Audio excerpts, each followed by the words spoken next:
masih bersama kami, kita berbincang-bincang mengenai evaluasi implementasi APBD 2015 di Kota Surakarta bersama Bapak Abdul Ghaffar Ismail, Wakil Ketua DPRD Kota Surakarta, dan Pak Y.F. Sukasno, Ketua Komisi 2 DPRD Surakarta. Dan dari perbincangan kita tadi kayaknya masih berada di track yang diharapkan, 30% dan sebagainya.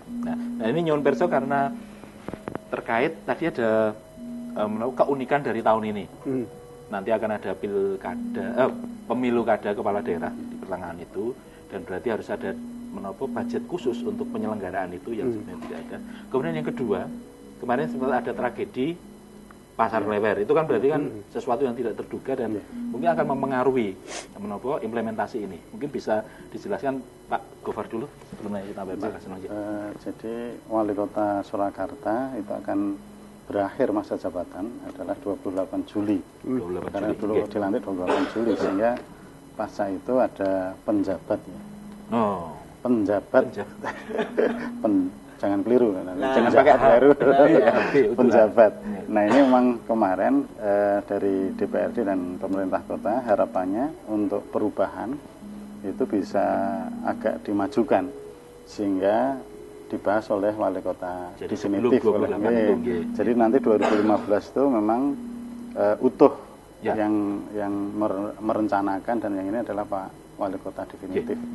Sehingga nanti yang penjabat tinggal melaksanakan untuk 2015. Ini harapannya. Sehingga alhamdulillah kemarin LHP BPK sudah turun, dan ini nanti Senin sudah nota penjelasan untuk pertanggungjawaban pelaksanaan APBD 2014.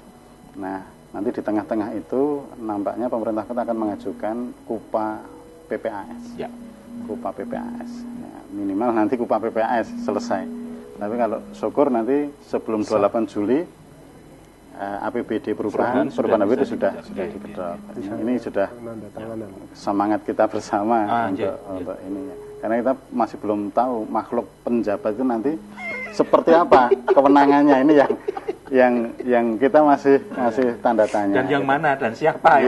Sempat ada kekhawatiran jangan-jangan nanti nggak boleh tanda tangan dan sebagainya. Jangan-jangan nanti yang sudah dirancang 2015 ini ada perubahan-perubahan. Walaupun mungkin saya yakin kewenangan-kewenangan juga tidak utuh seperti ini. Ini bagian yang termasuk yang kita persiapkan untuk adanya ini tahun unik ini ya. Itu yang berkenaan dengan ini. Kemudian kemarin untuk yang ada peristiwa kebakaran Pasar Klewer ini memang tidak kita duga ya. APBD sudah ditetapkan, itu kejadian 27 Desember.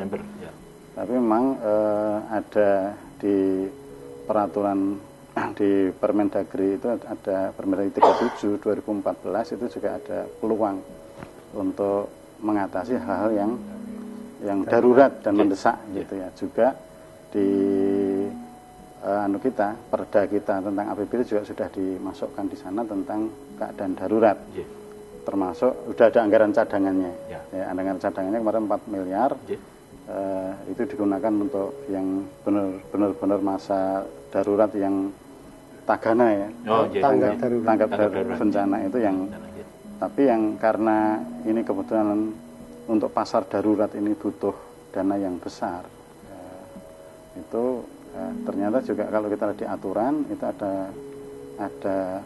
ada yang bisa kita gunakan, yakni dalam kondisi yang mendesak atau darurat itu ketika tidak mencukupi dana cadangannya itu bisa dilakukan adalah mendahului anggaran. Itu bisa kita lakukan dengan permit pimpinan DPRD. Jadi pemerintah kota mengajukan ke DPRD, nanti pimpinan DPRD, dan kemarin sudah kita setujui 2 kali permit. Yang pertama permit berkenaan dengan tadi Banggup, karena kita sudah selesai konorung rampung dan ternyata orang ngerti. Iya, dan sebenarnya kita asumsikan seperti tahun lalu, tetapi di sana tidak boleh. Pokoknya segala yang dianggarkan harus sudah jelas. Harus sudah jelas. Asumsi-asumsi yang khususnya yang dari atas ya. Nah, itu sudah untuk permit yang pertama. Kemudian yang permit yang kedua juga sudah, yaitu untuk pembangunan pasar darurat dan persiapan pembangunan pasar permanen. Karena kita datang sendiri ke Kementerian Perdagangan bahwa kita akan dapat bantuan 61 M untuk pembangunan pasar. Ini tahap pertama. Tahap kedua nanti sebenarnya kita inginnya multi years. Jadi 2 tahun langsung ya, butuhnya 157 M. Baik, ada yang masuk telepon, silakan Bapak. Halo. Selamat malam. Halo, selamat malam. Injih Pak, nyun sewu tes pundi Pak? Saya Ari Baron. Oh, nggih Pak Ari, monggo. Pertanyaan saya sederhana saja. Nggih. Tadi dikatakan darurat boleh mengeluarkan permit APBD tadi. Nggih. Apa itu tidak korupsi? Walaupun darurat, tapi kan harus serta-merta sesuai aturan toh Pak.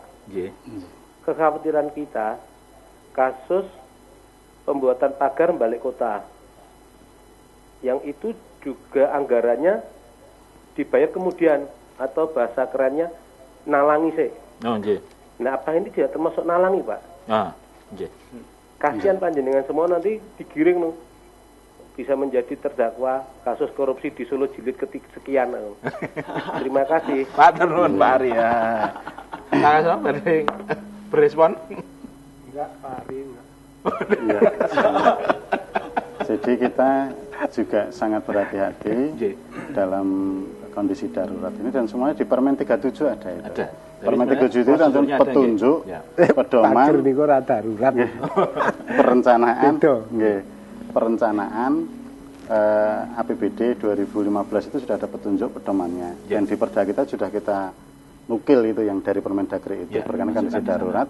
Di situ sudah ada. Jadi kalau kondisi mendesak, kondisi darurat itu tadi kalau ada bencana tadi.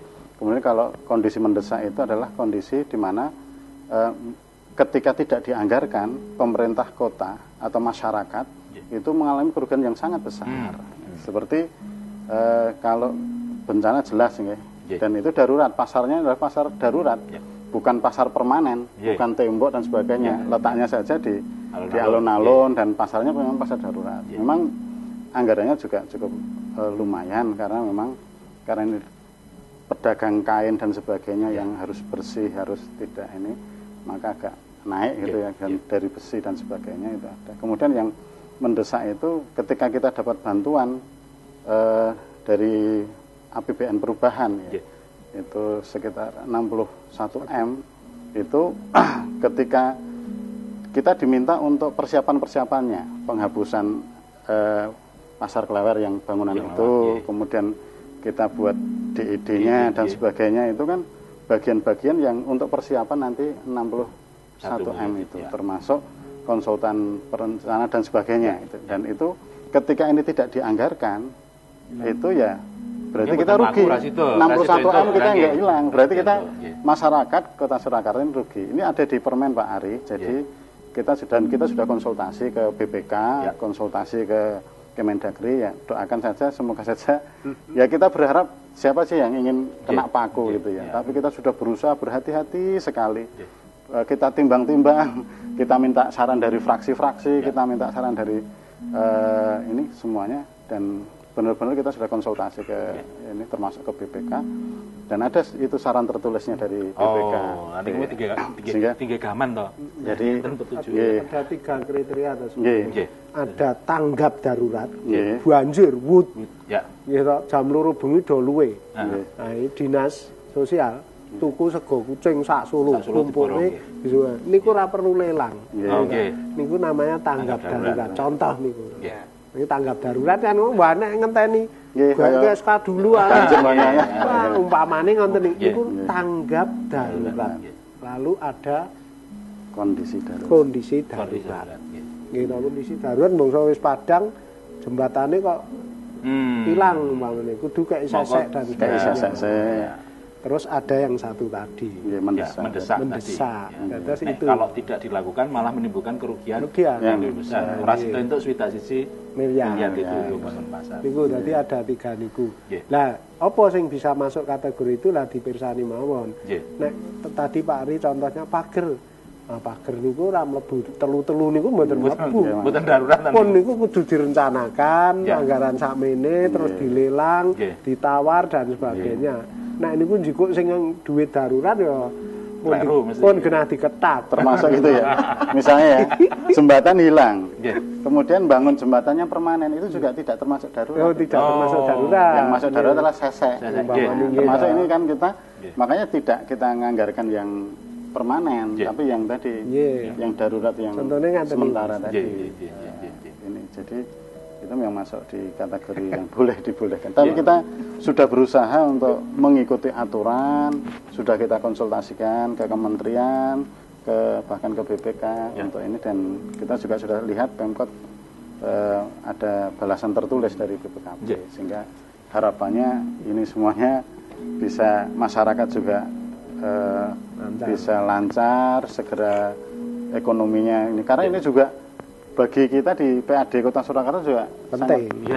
Karena perputaran uangnya di situ tinggi sekali. Contoh nanti di niki Mojo Songo, Mojo Songo. STP tembus dibangun jembatan. Nah ini proses lelang, proses leasing, proses karena mboten darurat. Akan dibangun jembatan. Sabrang lor tembus STP. Itu Solo Teknik Park. Kertek cilik sing. Nah, kertek cilik. Niki anu nggih. Kerteknya pin motor digital ngoten niku to. Kerteknya ini kan kena anu banjir juga. Ya Pak Kasno, ini mungkin pertanyaan begini. Kita bicara soal evaluasi. Mekanisme evaluasi yang dilakukan teman-teman anggota Dewan Pengen, apakah kemudian konsultasi koordinasi dengan dinas, kemudian apakah masyarakat itu bisa ambil bagian sebenarnya dalam proses ini? Saya kira kalau masyarakat ambil bagian dengan memberi masukan, iya, boleh dan sangat kita harapkan gitu. Tapi itu evaluasi itu biasanya komisi terkait mengundang dinas-dinas, terus mencermati. Anggota komisi akan memegang rencana yang kemarin, gitu. Terus nanti dari dinas juga membawa realisasi dari rencana, termasuk persentasenya. Nah di situ nanti akan dieksplorasi data dan sebagainya. Termasuk umpamanya dari masyarakat, masukan gitu. Contoh kemarin jembatan Sayangan ya kalau tidak salah, yang akan dibangun di jembatan Sayangan. Loh kok katanya di media ada penolakan kan? Nah kita klarifikasi dengan dinas, kok bisa? Dulu kan direncanakan itu, setelah direncanakan, sebelum direncanakan itu mestinya di sana sudah matang, ada usulan, ada apa diadakan sosialisasi dan sebagainya. Oke, setuju, dok, anggarkan. Terus, nah ini kok sudah ada semacam apa? Nah, itu menjadi bahan pertanyaan di tingkat komisi itu. Jadi ya gayeng. Jadi kan di masing-masing SKPD kan megang DPA gitu. Itu kan sudah triwulan 1 itu apa aja, triwulan 2 itu apa saja, itu sudah ada, sehingga itu yang kita evaluasi. Kula tanggap darurat. Oh, tanggap. Ora pati darurat. Ini tanggap darurat piye kula. Monggo. Aduh,